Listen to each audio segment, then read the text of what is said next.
Let's get started installing PyCharm. The first step is to type into your favorite search engine, or any search engine, PyCharm. Once you type in PyCharm, hopefully you'll be taken to the first or one of the first searches will be good old JetBrains PyCharm. So I'm going to go to the JetBrains page, which has the PyCharm IDE, which is the recommended IDE you use for this class, and I'm going to click on Download. For those who are experienced in the ways of PyCharm, you may notice that there is no longer a community and professional version of PyCharm. It's all unified. So welcome to the unified version of PyCharm.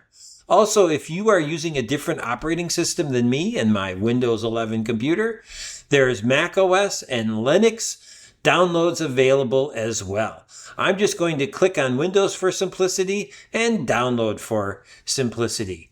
Once you do that, I'm using Chrome, so this is what my download looks like. It might look different on different web browsers, but here I am in Chrome, downloading it and waiting for it to tell me that it is done.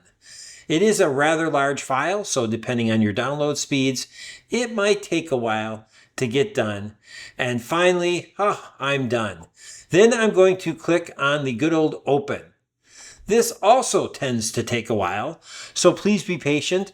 Even though it looks like nothing is happening, behind the scenes on the screen, something is happening and it is beginning its work. I do want to allow the app to have permission to install on my device, and then I'm going to be walked through the Python setup.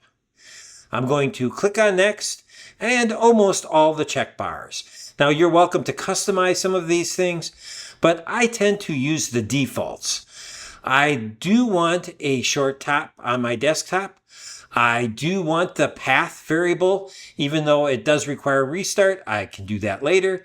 I do want a good old the context menu, and I also want all Python, all.py code to be open with this program. So I'm going to just go through the links here. I'm going to hit install, and then this process can often take quite a bit of time. On my computer, it typically takes about 2 minutes. We'll fast forward so you don't have to watch the whole thing in real time.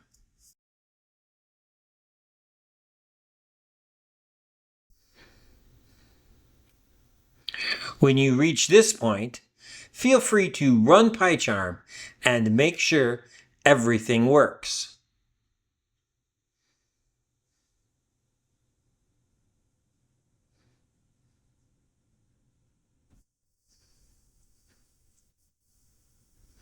All right, we're going to go through these different permissions.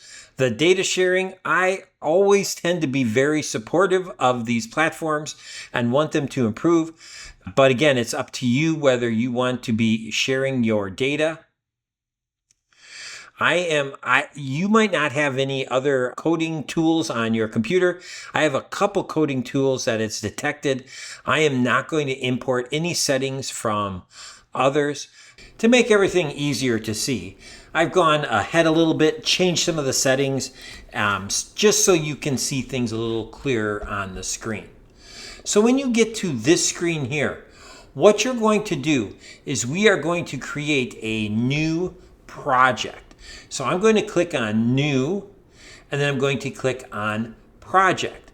So New Project. Then I'm going to put the files wherever I want to put them. It's going to give you a generic spot. Feel free to change the folder name if you want. This is often how I keep my projects organized, is by naming them within my PyCharm projects folder. I have a subfolder for each project. Make sure that the Create Welcome script is clicked, and then I'm going to click on the tab that says Project Virtual Environment, or VENV. Then The Python version hopefully will automatically be detected because you've previously installed Python. For some of you, it might be a little different if you haven't installed Python. But if you have installed Python, this is the way it should look. I'm now going to hit create. And then I often have to wait a little bit, especially the first time, for things to set up. So I'm going to click on this Windows Defender. I'm using a Windows machine. It doesn't like running new code. Then it's going to create, it doesn't like this running, the coding engine, so I'm going to allow that. And then I am going to get some sample code. This is the welcome script it referred to earlier, and I don't need the welcome script, so I'm going to get rid of everything in the welcome script. So I have deleted the welcome script, and here I am in my Hello World program. Now I'm zooming in a little bit so you can see it a little bit better, and I'm now going to type print hello, comma, world. Look at that, autocomplete trying to help me out. Isn't that awesome? It even notices when I misspell something.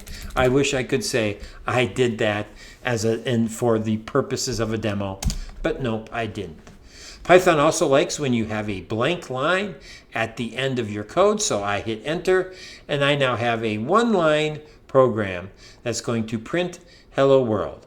I'm now going to go up to the top of my PyCharm IDE, find the green triangle that looks like a play button, and I am going to run this program I've written.